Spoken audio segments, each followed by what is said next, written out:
and thank you for tuning in to the first episode of the West Midlands People Podcast with myself, Ashley Wright, and my colleague John Morris, both from West Recruitment Group. And today our first guest is Richard Cupples. So, Richard, you're going to be our guinea pig for our first one. So this is our inaugural podcast. And the whole purpose of these series of podcasts that we're hoping to do is to interact with other business members within the West Midlands community, get to know a bit more about your business, yourself, and hopefully we'll talk about some relevant and topical conversations that could, kind of like be more of a resonation, I suppose, between us and the wider audience. So I think just to kick things off, I will add as well, as Ashley is from the Northeast, I will try and interpret as best as I can. So if we start with yourself, and if you just want to introduce yourself and your business. Yeah, certainly. Well, thank you very much, John. Thanks. It's great to have the opportunity to tell a few people about what I do. But yes, so my name is Richard Cupples. I'm the principal of Richard Cupples Wealth Management. I help people with financial advice when it comes to pension transfers, financial advice, investments, life insurance, etc., and things such as that.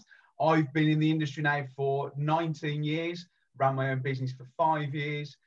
It's going very, very well. As you can probably tell from my accent, based very much in Birmingham, which is good.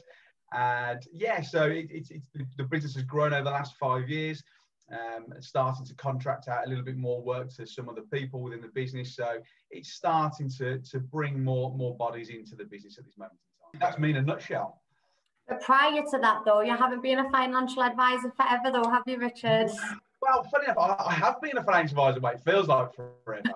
But in the middle of all of that, there was a period when I felt that I'd fell out of love with financial advice, and I decided to start my own business. It's completely completely left field, and do an indoor children's play centre, and to build that from scratch. There was one called Jungle Juniors, funnily enough, which lasted for about 2.5 years, maybe about 7 or 8 years ago. And yeah, that was interesting. It was a different type of business altogether. So not quite so professional, but very hands-on, constantly on it, employing more members of staff, and more, probably should say, more dependent upon more outside factors that I wasn't in control of than I am at the moment. So yes, different clientele as well for you there, Richard, as well. It's certainly possible. Yeah, it does sometimes feel like I've worked with children in a few different places, but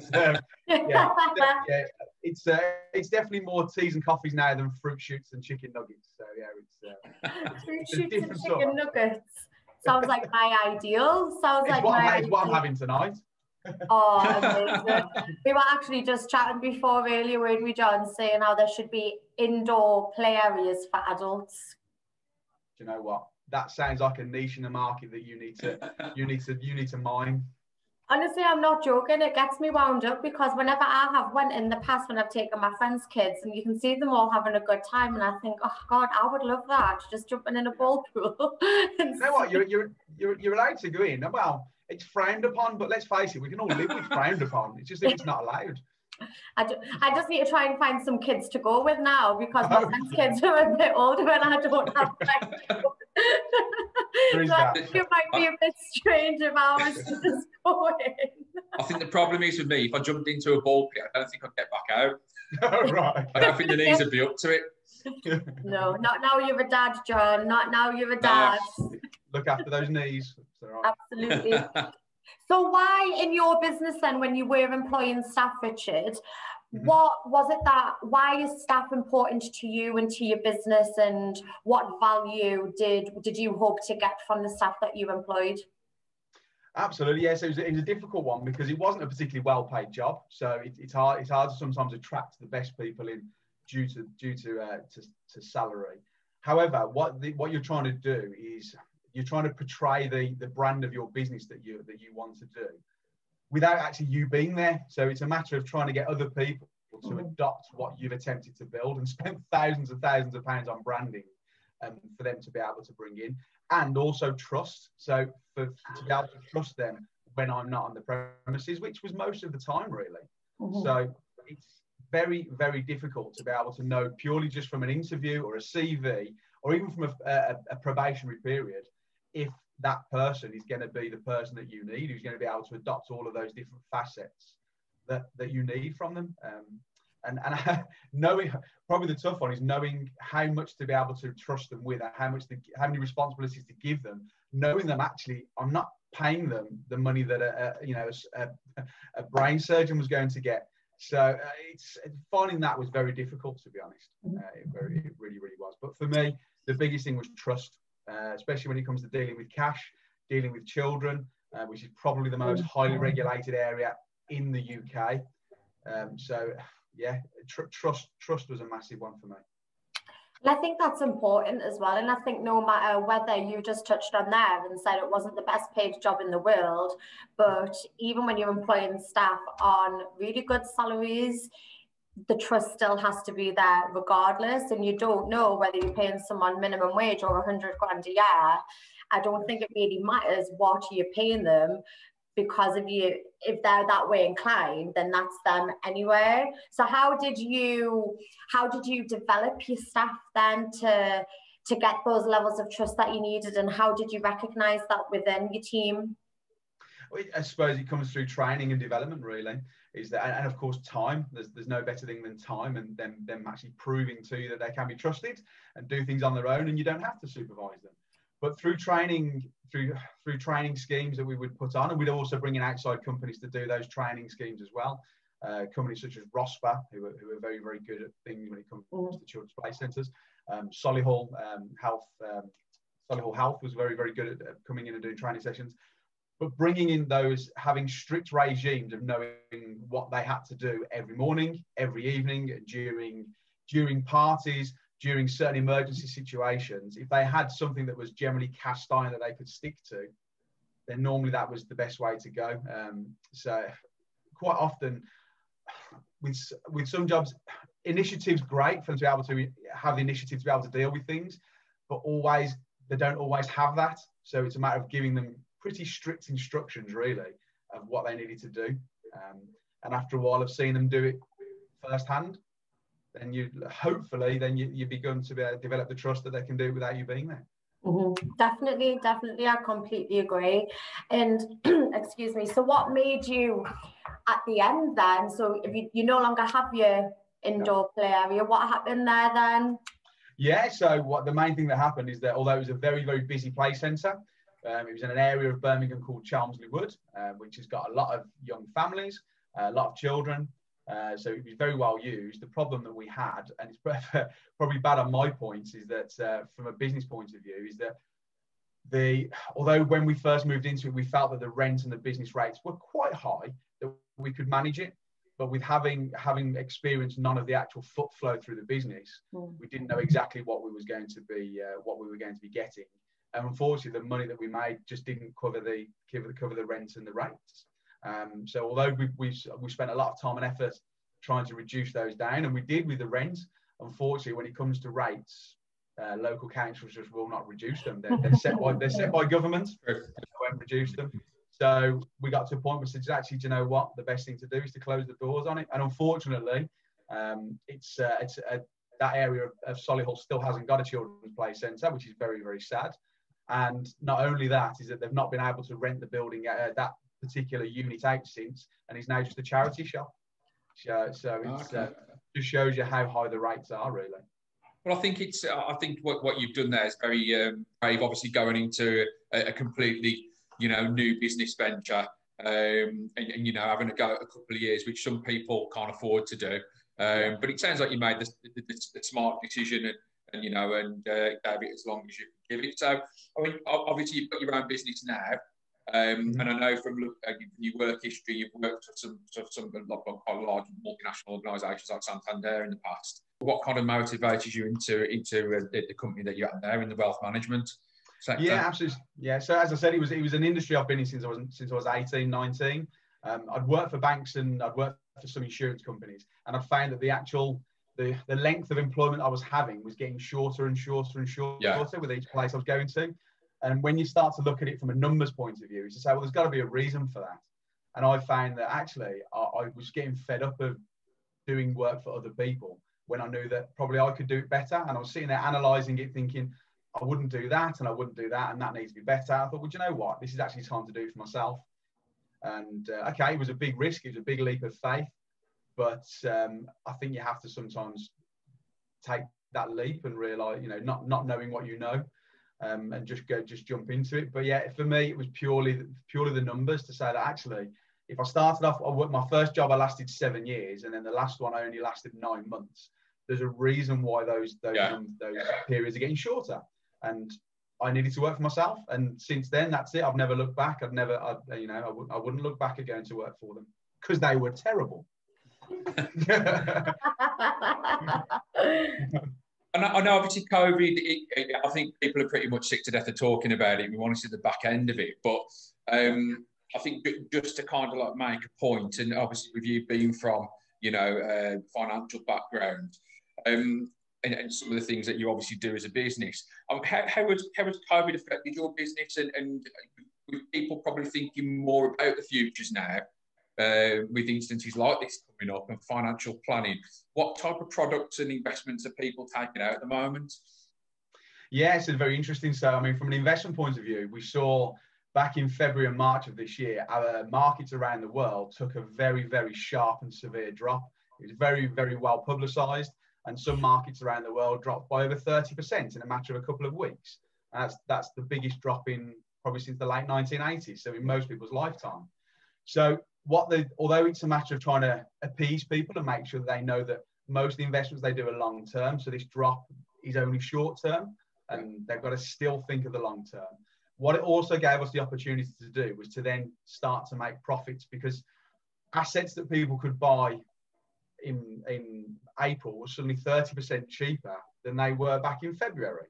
So suddenly, a stocks and share is just as similar as it is to buying a car. Is that if that car is 30% cheaper from 1 month to the next, you're more likely to buy it. So why wouldn't you do with stocks and shares? So what we found is that we invested people at very good times back in April in the right sort of investments. And looking back over the last 6 months, some of those have gone back up by 30%, and some of them even more. So we've managed to use the world situation, as horrible as it is, to some people's benefit. So it's been very, very interesting on that point of view. From a completely other side of it is that from a protection point of view, is that it's made people start to think about their health, their well-being, their family members. So suddenly more people have been interested in taking out things like life insurance, income protection, worried about job security. So they've looked into redundancy protection, although not many companies do redundancy protection anymore for obvious reasons. But yeah, it's amazing what suddenly triggers in people's mind. What they might have been thinking about or putting off for years suddenly becomes very important to them because of an outside, uncontrollable event. So that's been very important. But yeah, for me, people, although the business itself hasn't changed, it's just adapting for this, what I would hope to be a short-term, you know, maybe 12-month change in the way that the financial climate's been. Yeah, I think it's anyone's guess, I suppose, how the next 3 months are going to go down with the lockdown and how that's going to affect the first quarter of next year. But yeah, I totally agree. I think it's going to be a period of time where there's a bit of a blip, and some companies can't evolve, some companies can, and we see it in our business, don't we, Ash? Certain sectors have thrived under COVID, others not so much. But you know, you can hope that some of those businesses that have been affected in the negative aspect will flourish at some point, and you know, hopefully the economy will kick on. Absolutely, and we've seen the news in the past so many months about the companies who have flourished. Some of them are large names that we know are very successful anyway, but we only have to look back at the last, say, 6 weeks ago, and it was announced that Apple in the US is now bigger than the entire UK FTSE 100 stock market. So that's how much they've flourished in the past 6 months. So COVID, it just shows you how these big companies can ride out some of probably the worst events that the world can throw at us. So if they can do it, then we certainly can as well. We really can. There are ways to manage these things. Have you found that you have had interest from a different type of clientele than pre-COVID. By that, I mean, I know we had a conversation last week and you said you personally have some clients that have a few grand in the bank, but you've got some that have £1 million in the bank. Now, before I started doing as much networking as I do kind of a few years ago, I didn't really understand what a financial advisor did. I kind of heard of it, but didn't really fully understand it. But my understanding was it was all about the high net worth clients and people who had a lot of money and wanted to invest. Have you got advice for people who aren't at that level, and it may be only the kind of clients you've got now who only have a few grand in the bank, but what they can be doing now to try and protect themselves in the future, or why using someone like yourself would benefit them throughout everything that's going on at the minute? Absolutely, yes. I mean, first and foremost is that although COVID has affected everybody, whether you've got £1,000 available to invest, or whether you've got 10 million available to invest, those people have still got savings, retirement and investment goals. They've still got the need to be able to get a return on their capital. So absolutely, we offer services to all of them. And within my own clientele, there is a range. There is quite a noticeable range within those people. But yeah, so for people who might consider themselves not necessarily high net worth, which I suppose not many people would admit to anyway, but is the fact that whether you've got 1,000 or whether you've got 1 million, the percentage returns are still going to be the same. So whether you're looking to invest in something for your retirement, or looking to invest into something for just your children's education, whatever it might be, is that if you've got £1 million and you get 8% return, then it's still 8%. If you get £1,000, you get 8% return. It's still 8%. So okay, the overall eventual number is lower, but the percentage is still the same. Now, for those people as well who don't consider themselves to be particularly wealthy, is that there are a lot of tax advantages.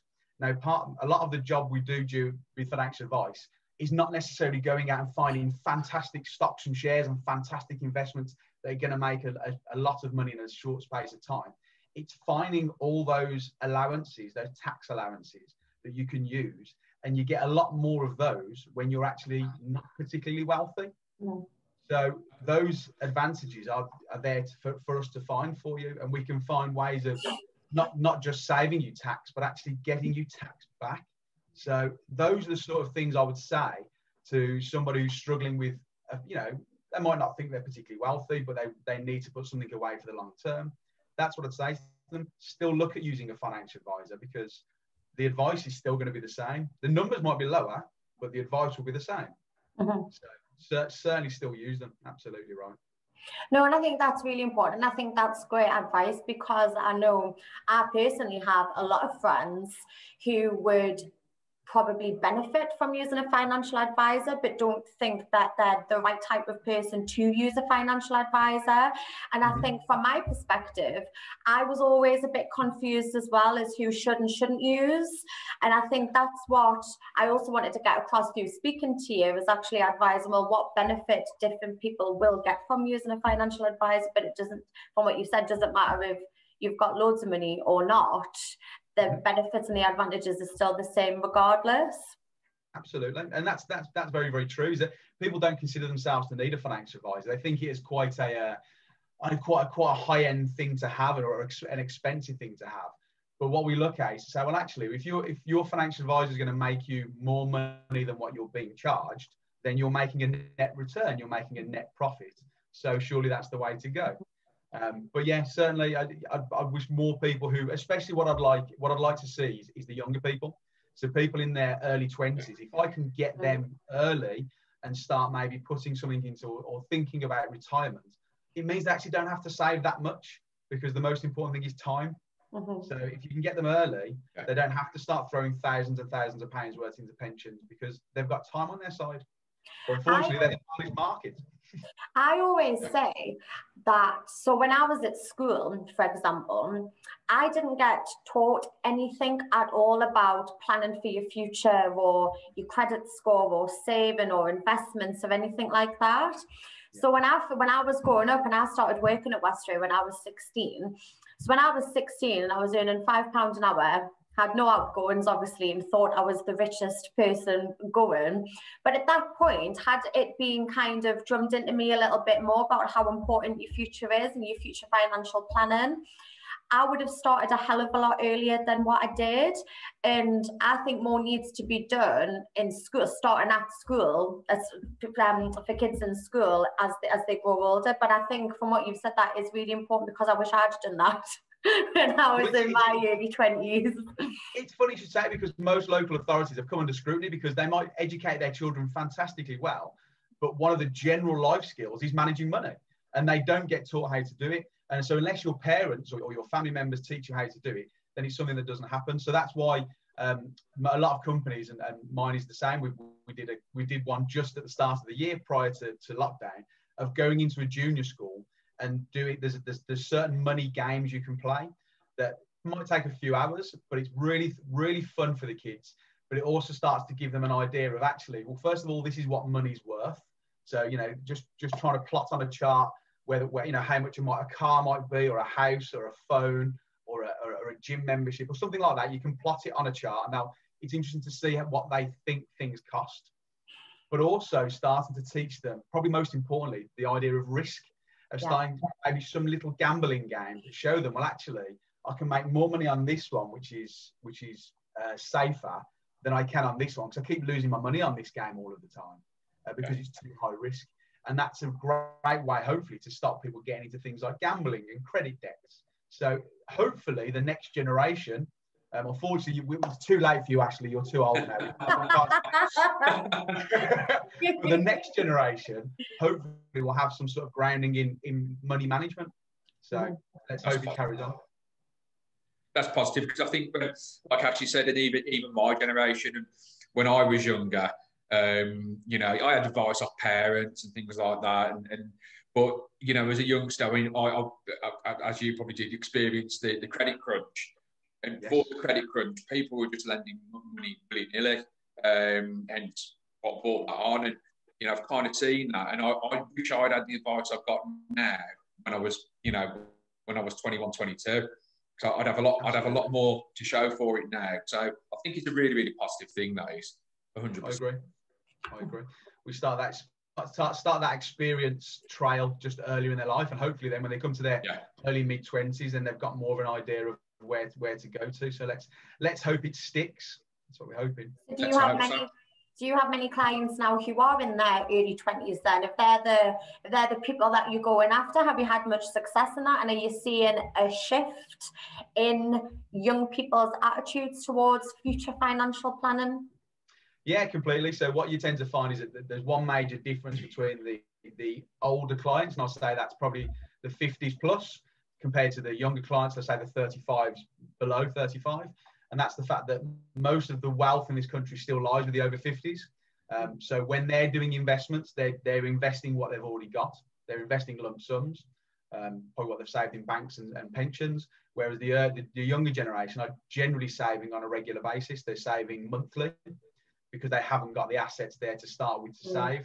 So that's the major difference. But we're catching them early. And we're also tending to find now that actually the younger generation are actually quite adventurous. So whether it's an age thing and you tend to become more cautious as you get older, or it's just the fact that people have got a bit of an understanding now of things like shares and especially property, is it's actually worth taking a little bit of risk to be able to get a return. You can't just leave your money in bank accounts to be able to get that. So it's quite refreshing to see that youngsters are willing to sit down and talk to you. But there's definitely a difference in how they invest compared to the over 50s.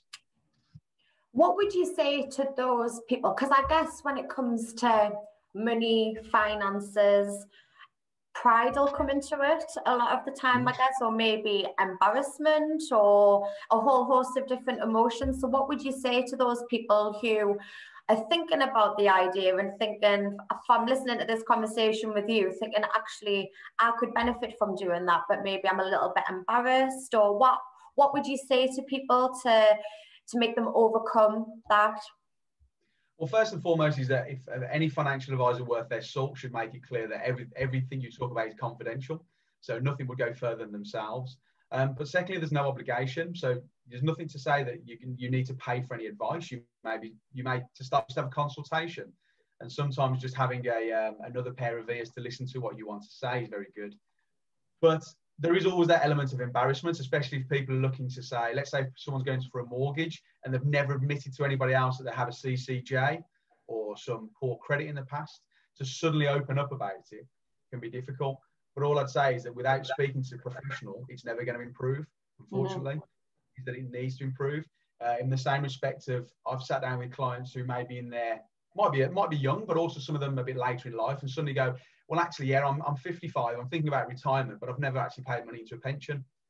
Yeah, right, okay, well, well done for doing something about it now. It would have been nice to have done it earlier, so let's hope the next generation will. But every day you leave it later, it's just going to get worse and worse. So the best thing you can do is nip it in the bud and deal with it as quick as you can. So, okay, it might take a bit of a leap to be able to overcome the embarrassment. But all I'd say is that it's not going to get any better until you speak to someone who hopefully knows their stuff about it. And on the topic of pensions, yes. Obviously now we all have workplace pensions because that's the law. What would you advise that employees who have a workplace pension stick to their workplace pension or have their own private pension as well? What would you recommend to people in that scenario? It's a good question because it's a question we get asked quite a lot because, again, people are going into pensions and quite often don't know anything about them. So first things first is if your company are offering you a company scheme, take it, immediately take it. Main reason is because it's free money, is that they're going to be paying on top of it for you. So the government standard rules or auto-enrollment standard rules at the moment will say that with any pension scheme, you as an employee will pay in 5% of your salary and the company will pay in a further 3%. So that's 3% of your salary that you wouldn't otherwise have received. So if you can afford to pay the 5, please do so because you're going to get the 3 on top. But also it actually works out to more than that because it's every money you pay into a pension is what we call tax relieved. So it's coming out of your income before you've paid any tax on it. No national insurance, no income tax. So it's being shifted from a taxable environment into your name, albeit a pension. It's being shifted into your name and you've paid no tax on it. And dependent on how you come to take the money out when you get older, you may not pay any tax on it then, depending on how you withdraw it. But it's a fantastic scheme. So if you can get into it, get into it.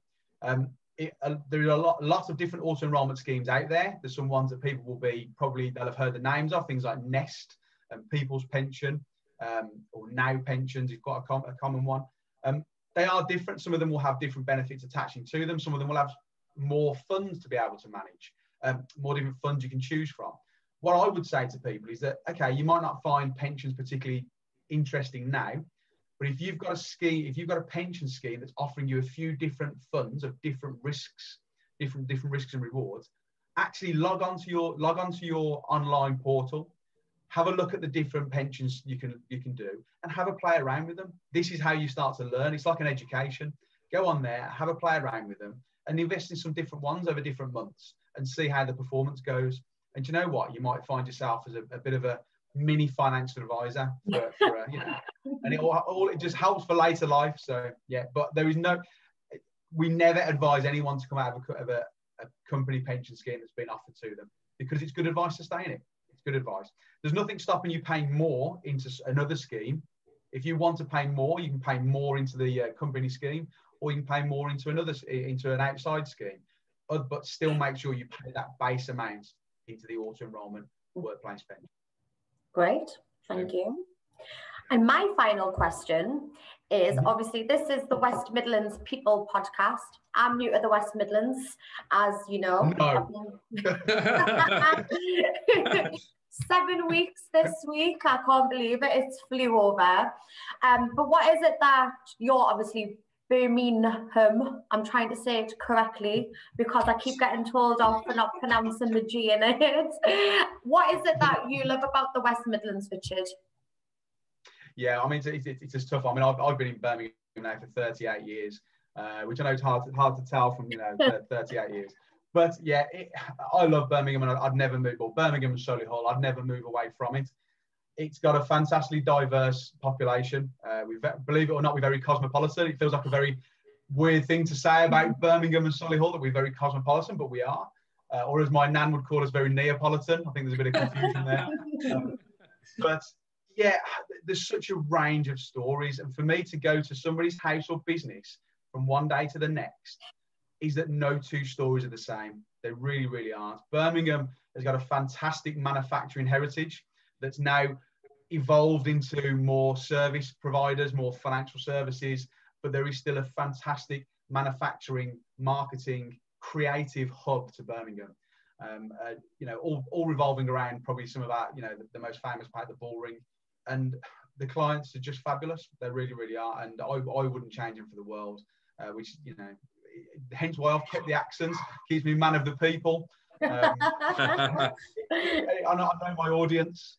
But I'm not sure if I was to move to another part of the country if I'd be taken seriously.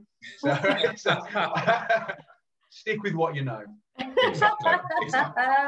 Well, Richard, thank you very much for sharing, you know, about your business and some advice regarding some of the financial matters and the pensions. Ashley tells me that that you like your quizzes. Yeah. Oh, did she? That was nice. Yeah. So to date, I've done 13 TV quiz shows. Yeah. How did that come about? When I was 21, I decided I started watching The Weakest Link, if you can remember The Weakest Link, and I just loved it. So I just thought, you know what, I'll give it a go. I'll apply, and got on and did the audition and got on, and I got to the final. I didn't win it, but I got to the final at 21. I thought pretty good.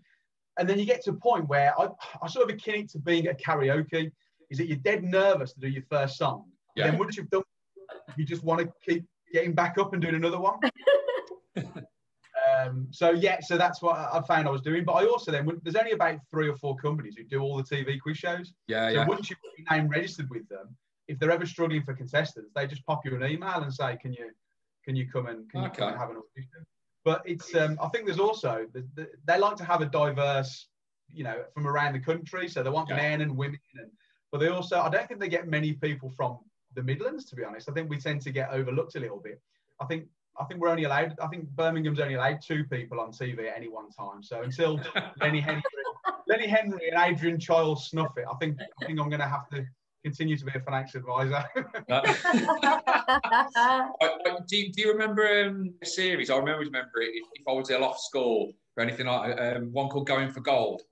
And Going for Gold, with all the countries around Europe. Yeah, and it was like everyone was from Denmark and Norway and Holland. Denmark and Norway, yeah. But so there's definitely no rubbish on that one. No. But it all seemed really unfair because they all the questions were in English, which were actually spoken, the presenter was an Irish guy called, I can't think of his name. Anyway. Kelly, wasn't it? Yeah. Yeah, no, whatever his name was. But all these people from around Europe, and they've suddenly got to hear these questions in English. Surely the English guy is going to have a much better chance of winning than the guy from Hungary. Surely. Yeah. It always fascinated me because there was always all the game shows that you watch like on a Saturday night, for argument's sake. It was just like, you get like people from Manchester, Newcastle, Birmingham, but I don't remember any Brummies being on Going for Gold at all. No. So which one was your favourite show to be on?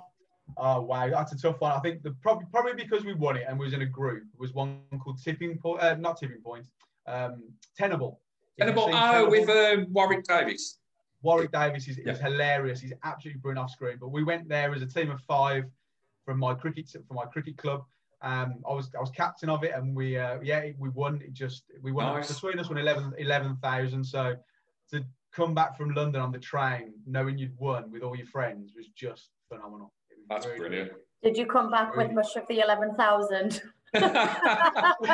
we may have come back first class. You know, we may have done. Well, I'm going to test your brain a little bit as we're talking about local dialect and accents and where people from. I've been massively confused by some of the things that Ash has been talking to me about this week and phrases. And so what I'm going to do, so I don't feel so stupid now, what I'm going to do is I'm going to ask you some phrases, and you've got to give me the what you think it means.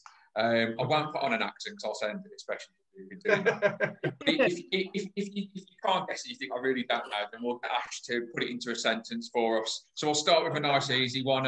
Hawaii man. What Hawaii man? I'm assuming it's got to be hello or all right, friend. Ash, would you say that's about there? Yeah.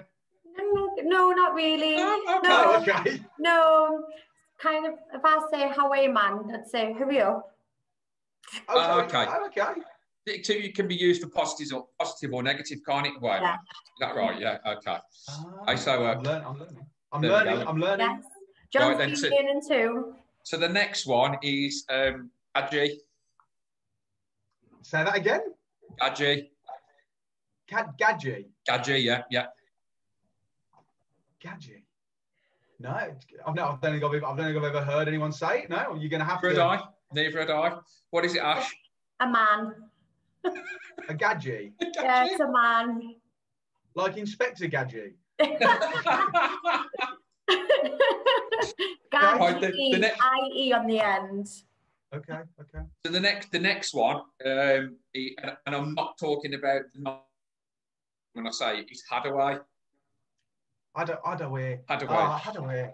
I can't say it without an accent. Hadaway. I do remember the pop sensation, by the way. Yeah. Hadaway. Is that like, oh my God? You can sing the song for us if you want. No, you're right. That's fine. Yeah. Is it like oh my gosh? Is it like something you say as like a disbelief? Yeah. Exactly. Well done. There we go. Got one. Right. Here's one, and I completely didn't get this one at all. Clamming. Yeah. Clamming. Well, I mean, Newcastle's up on the coast, isn't it? So, do they catch clams? You're going down the same route that I went down. No, clamming. A bit sweaty, getting sweaty or something like that. Hungry. No? Hungry. Yeah. Of course it is. No, it makes perfect sense. How could you not get that one? Newcastle is part of the country, isn't it? We are still talking the same language. I think so. Yeah. I'm pretty sure. Geographically, it is. I'm just not sure culturally that it is. That's the. We'll throw a couple more in. Netty. Netty. Netty. Does that sound? So is that someone who's? Would you describe someone who's netty is quite good looking? No. Okay. Go on, Ash. Go on. Toilet. Oh no, I was miles off, wasn't I? I was gonna say. I was just going through the motions. I think someone would be quite offended if you were to refer to them as a netty. Yeah, so maybe don't do that one, Richard. Okay. And I suppose the last one, is it pludge? Is that how you pronounce it? Plodge. Is that a name for a policeman? No, splodge. Oh, splodge. Splodge. Oh, splodge. Yeah. Oh, I've got one written down here, and it looks like it says pludge. No, it's splodge. Splodge. So it's like a splodge just isn't just like a big blob of paint or something like that. No. So if you were going to go splodging. Okay. Is it, maybe this doesn't happen in rambling cross country? No. No, that one's kind of dipping at the sea. You kind of like paddling, like wading or paddling. Wading, yeah. Yeah. Right. Yeah. So we've been doing some of these like before we came on air, and Ash went through about 20 of them, and it got to the point where I was just guessing completely random things. She'd say something and like, what was the one? Mara, and I had no idea. It's a friend apparently. I think I said hammer.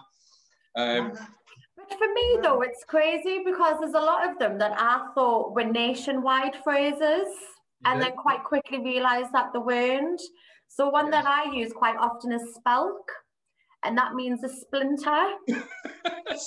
But I thought spelk was just a UK-wide used term, but quite clearly it's not. So it is astonishing. It's astonishing that you just assume that your vocab is just around the country. That I always did, and I always thought from Birmingham is that I never realised the word gambol had never travelled around the country. What's gambol again? Were we You know talking? this. You Was know this this the from earlier. forward roll? This is Yeah. the forward roll. Yes, I did only just learn this today from John, and I was extremely shocked. Incredible that I'd never. And also, I think the one that really separates the country is the word that you use to describe a bread roll. Yeah, because absolutely. That can separate now. I think we've gone to war over less, to be honest. Yeah. It's a bread bun from where I'm from. It's a cob. It's a cob where I'm from. Cob. Yeah. John, are you a cob? The cob, yeah, definitely cob. Yeah. I need to find some more rollers down here. My daughter lives in Rochdale near Manchester, and they call it a barn cake. Barn, yeah. And that really concerns me, because I think to define a cake is if you can put a candle in it. Now, I'd never put a candle in any bread, so no, there you go. absolutely not. Yeah. Well, thank you, Richard. So the last part is we're going to allow you can sign us off the podcast in your best Geordie accent, Richard. Right. Oh, why, hey, pet? I don't know about that, like. Well done, Richard. Well done. Thank you very much. Well, Richard, thank you very much for being our very first guest. It's been very informative. We've had a little bit of a giggle, but no, the advice that you've given's been great. I've certainly learned a few things, and I know that the listeners will get a lot of benefit from it as well. So thank you very much. You're more than welcome anytime you like. Thank you. Take care. Thank you. Bye-bye.